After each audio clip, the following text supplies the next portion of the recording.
Law of supply का curve आप इसको आगे लिखिएगा। लॉ ऑफ सप्लाई का कर्व मैं लिख लिया हूँ। ठीक, लॉ ऑफ सप्लाई मतलब वक्र। ठीक, सप्लाई मतलब पूर्ति का वक्र। ठीक, पूर्ति का वक्र यहाँ।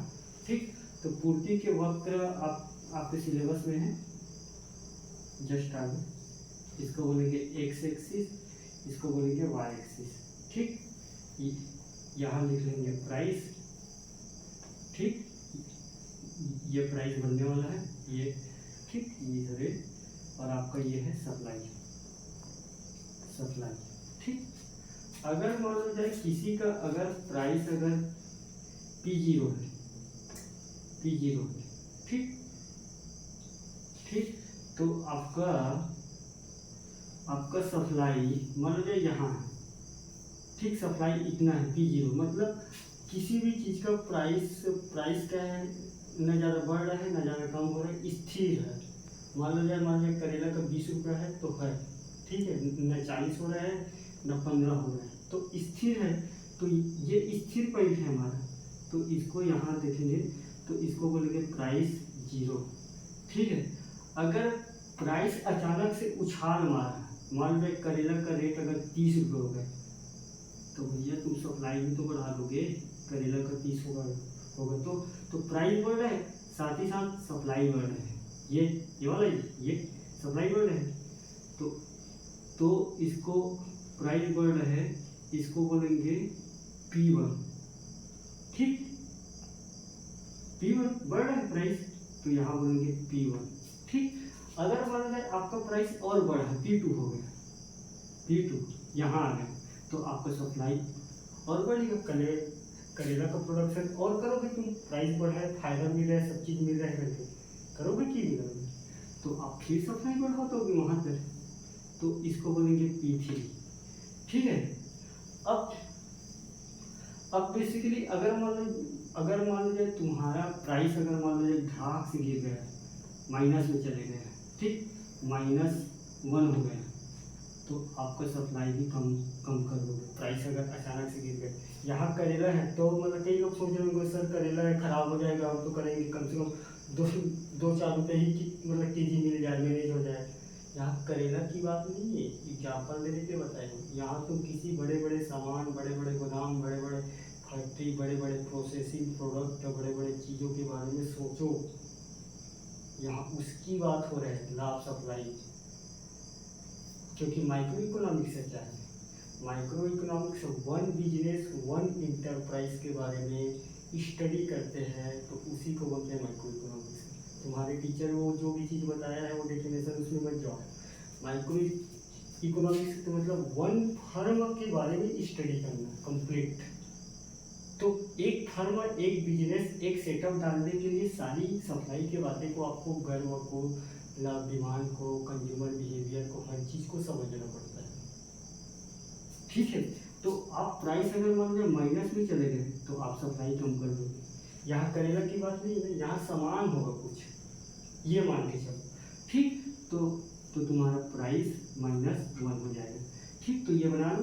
तो हमारा कर्व कहाँ जा रहा है, कर्व कहाँ जा रहा है, प्राइस बढ़ने के साथ साथ हमारा कर्व भी बढ़ रहा है, तो ये क्या है, वक्र है। इसी को बोलते हैं वक्र, सप्लाई का वक्र।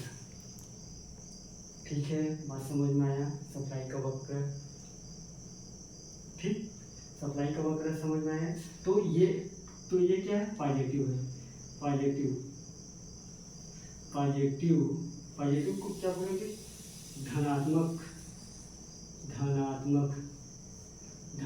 वक्र है, और इसी को पूछते हैं धनात्मक वक्र किसमें होता है, लाभ सप्लाई में, लाभ डिमांड में, और लाभ हमेशा ऑलवेज रहता है ना, ये ऑलवेज हमेशा, ये हमेशा रहता है। ठीक है, अब मैं यहाँ से तुमको 1 घंटा 1.5 घंटा का डिस्कस कर सकता हूँ। मैं यहाँ जैसे पढ़ाता हूँ उस बेसिस में मैं तुमको यहाँ मैं 1 घंटा डिस्कस करता हूँ, ये बनने पर क्या क्या फ़ायदा हुआ, किसको कैसे होगा, किसको क्या होगा, एक बिजनेस का सेटअप रख के बात करता हूँ। ये बहुत ही ऊपर है, तुम्हारे लायक है। ठीक है, तो मैं यही तक इसको रखता हूँ। अब इसके बाद देखेंगे मार्केट इक्विलिब्रियम। ठीक, मार्केट इक्विलिब्रियम हमारे वादा के मुताबिक, ठीक, मार्केट इक्विलिब्रियम,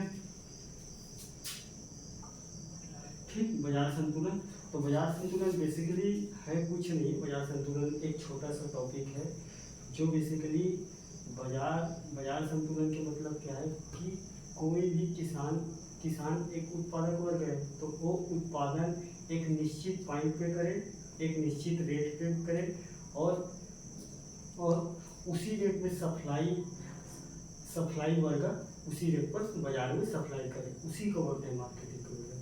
तो मार्केट इक्विलिब्रियम का है कि किसी भी उत्पादक वर्ग, ग्राफ के माध्यम से समझेंगे, किसी भी उत्पादक वर्ग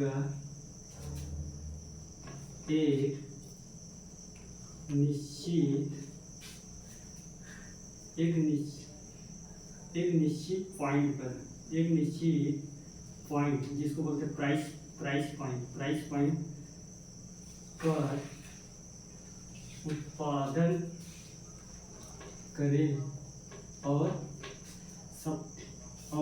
सप्लाई वर्ग उसी पॉइंट पर, ये वाला ठीक, प्राइस पॉइंट मतलब उसी पॉइंट पर सप्लाई करे, उसी को बोलते हैं मार्केट संतुलन।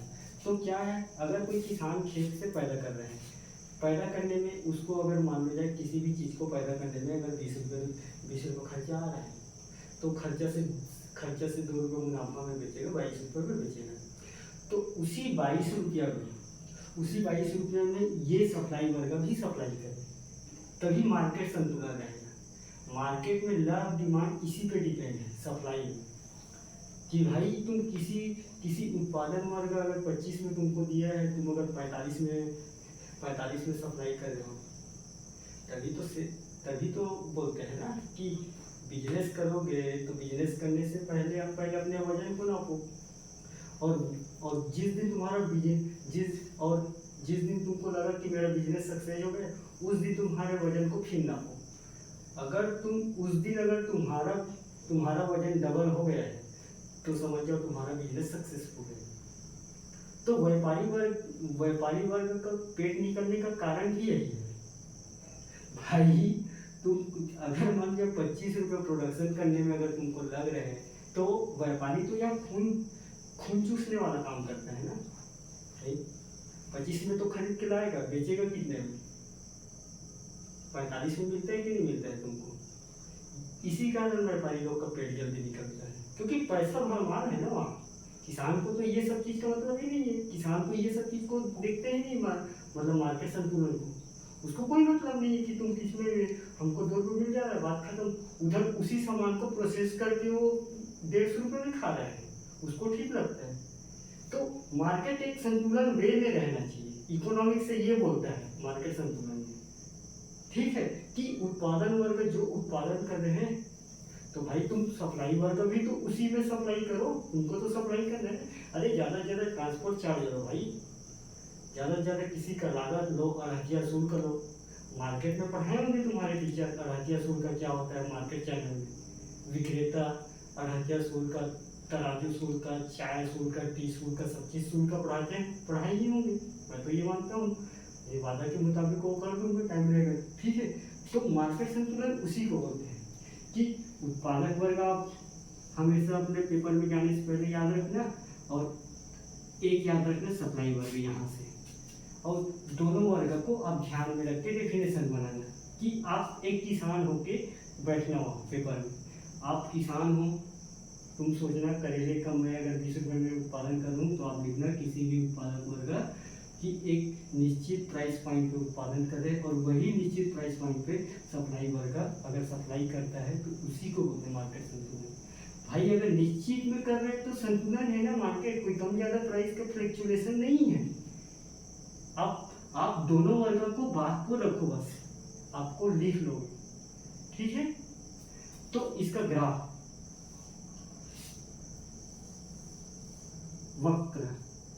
वक्र बोलते हैं ना, मार्केट वक्र, ये।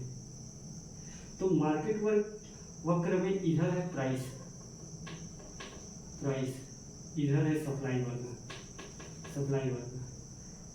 तो सप्लाई वर्ग हमेशा बढ़ाएगा, ठीक है, प्राइस बढ़ने के साथ साथ बढ़ाएगा। तो उत्पादक वर्ग उत्पादन करेगा, ये उत्पादक वर्ग है, ये उत्पादन करेगा, जितना ज़्यादा उत्पादन करेगा उतना ज़्यादा बढ़ेगा, ठीक है।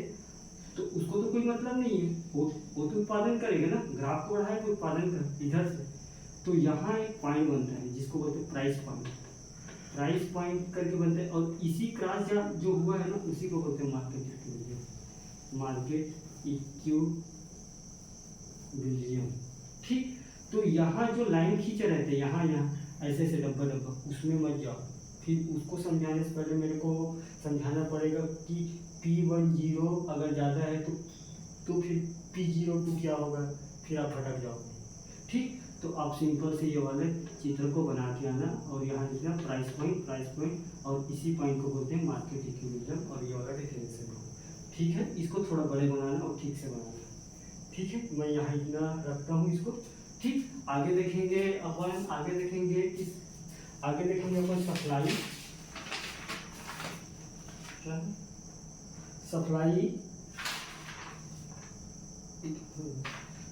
सप्लाई क्या है, छठवां नंबर है,